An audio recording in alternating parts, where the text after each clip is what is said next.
So you have to cut the stay. So the neck measurement is a 15. So this shirt neck is a 15. So you have to cut the actual neck measurement on your gum stay or whatever stay you are using. But I'm using a gum stay for this. So measure 7.5. I've double folded it already. So I've divided 15 by 2, that's 7.5. So measure 3 upward and roll it straight down. Roll it straight down. Then after that, you have to divide 7 into 2, so giving us 3/4. So then measure 1 inch upward, then curve it like that. Curve it like that. So if you want to give it shape, just shape it 1/2 inch outside. So then cut it out. Cut this stay out. Please, if you are yet to subscribe to this channel, click on the subscribe button so that you'll be and turn on your notification bell so that you'll be notified whenever I drop an awesome video like this afterwards. So now just open it. Can you see it? So the bend side, this is the side we are fixing to the collar, and that's the upper side of the collar. So now this is the material. You have to gum the stay on the material. You have to gum the stay on the material.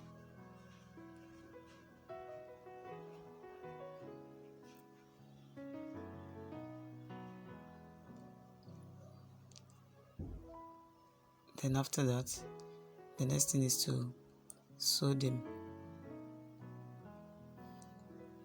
clothes. So this is the downside. So we are not sewing the downside, so we are sewing the upper side. And there's something that I will show you here that will really help you, that will really make your work to be very neat and perfect. So just sew it straight down.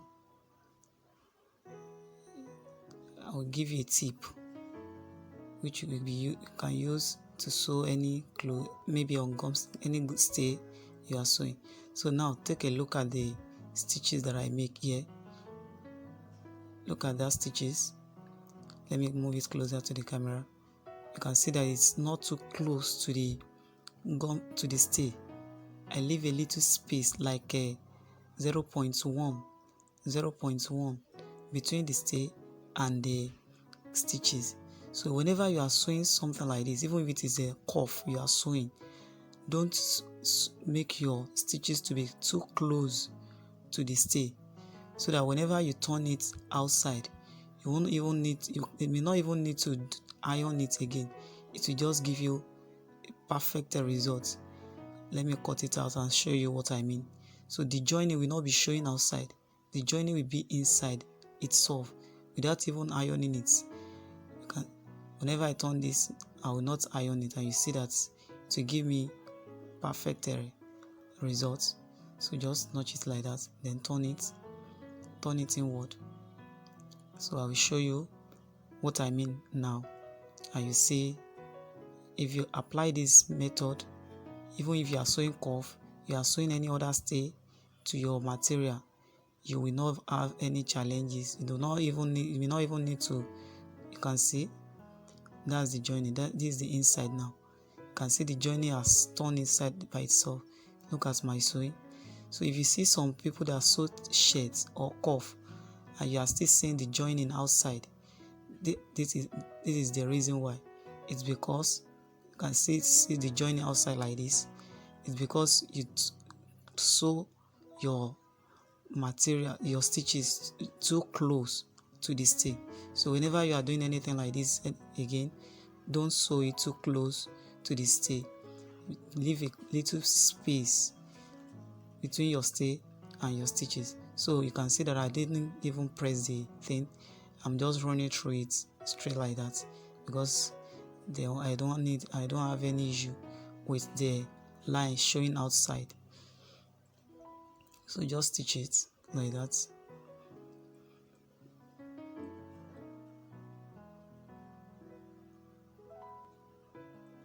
Now that's it. So now the ½ inch will leave before between the stay and the material, so you have to cut it out now. So cut it and make it rhyme with the stay. Cut it out and make it rhyme with the stay. So now notch the center. Please, if you are having value, if you are gaining value, if you are gaining anything from this video, please help me hit the like button, share it, comment please, and then turn on your notification bell. If this is the first time you are checking on this channel as well, please click on the subscribe button. You can see what I mean. The joining is showing inside, not outside. So I didn't close the tool, so I open it. So now you have to fix it to the material. So but whenever you are sewing this type of collar, your neck should be longer. That in the neck you cut on the material should be longer than the collar itself. It should be longer than the collar itself. So you can leave like a 3. You can make it longer like a 3 inches or 2 inches longer than the neck. This neck is a 15 now.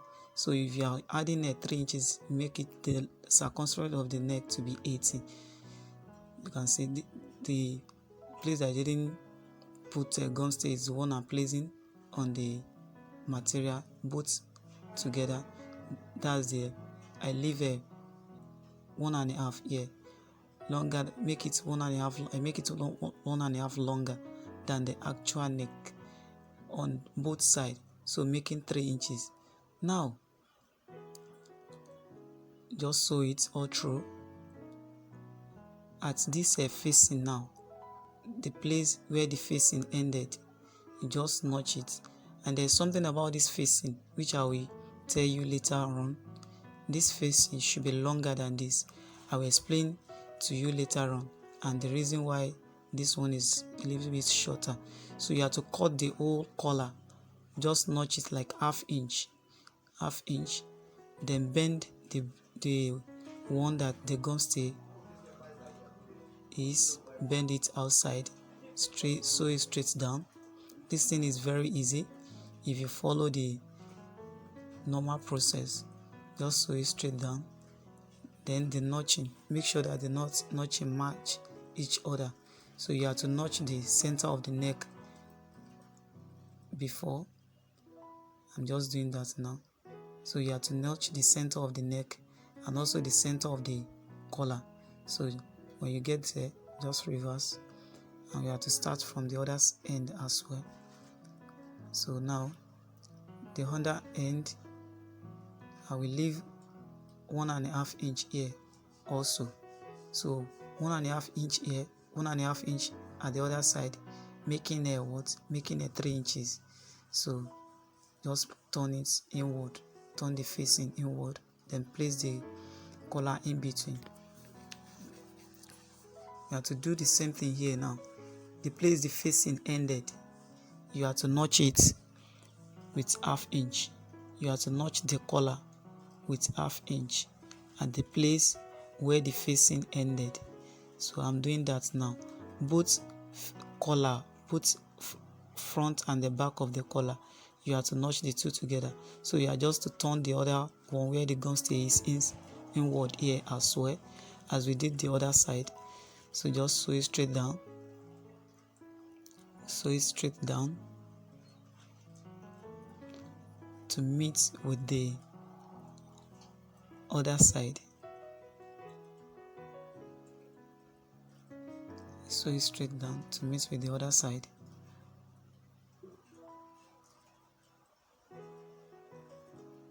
So that is it.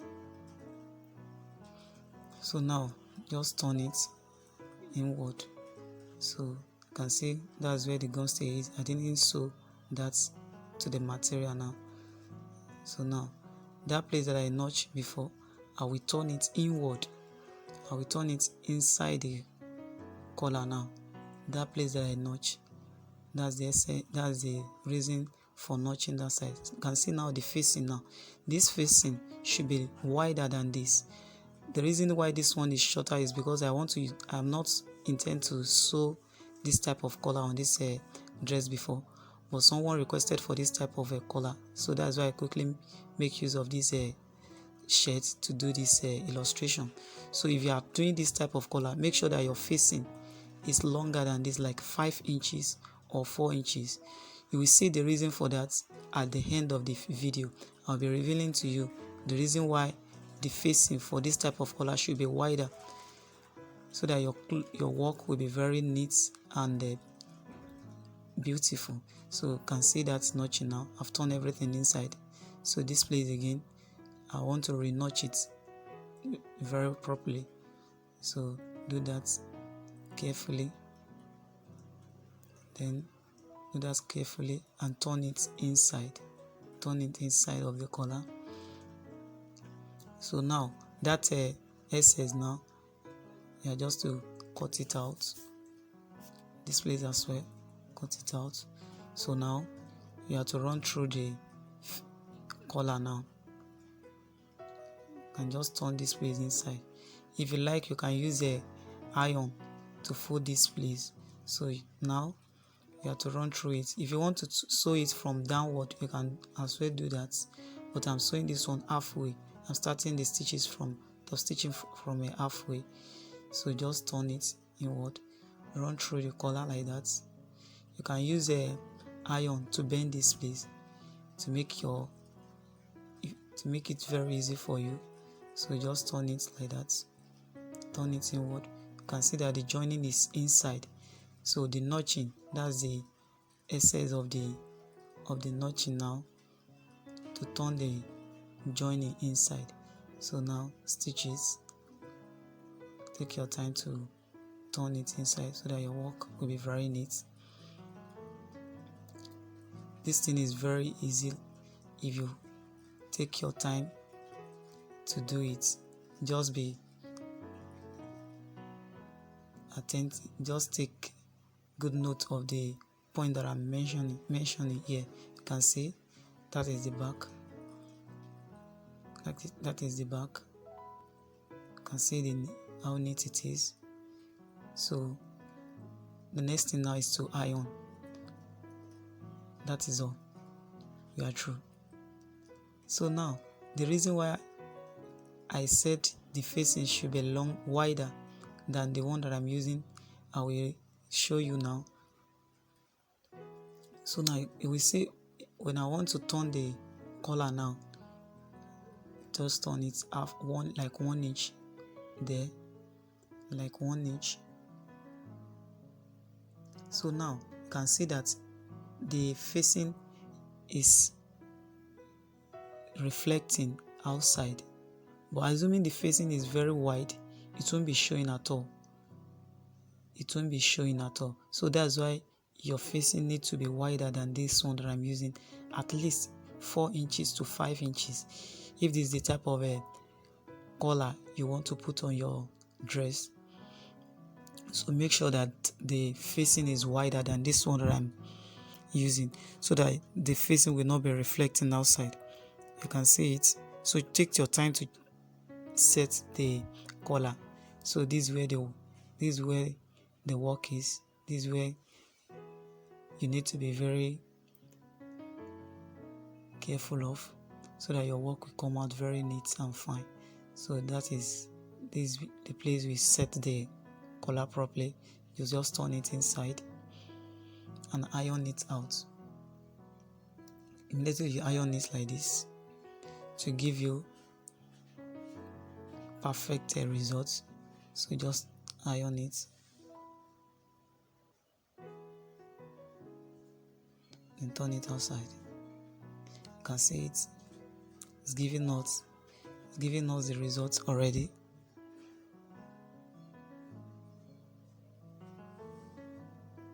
It's giving us the result already. So just take your time to set it. You can see how I'm setting it. So it may take a little bit time to set, but it's something that is very easy to do if you know your way on how to do it. So that is it, and thanks for watching.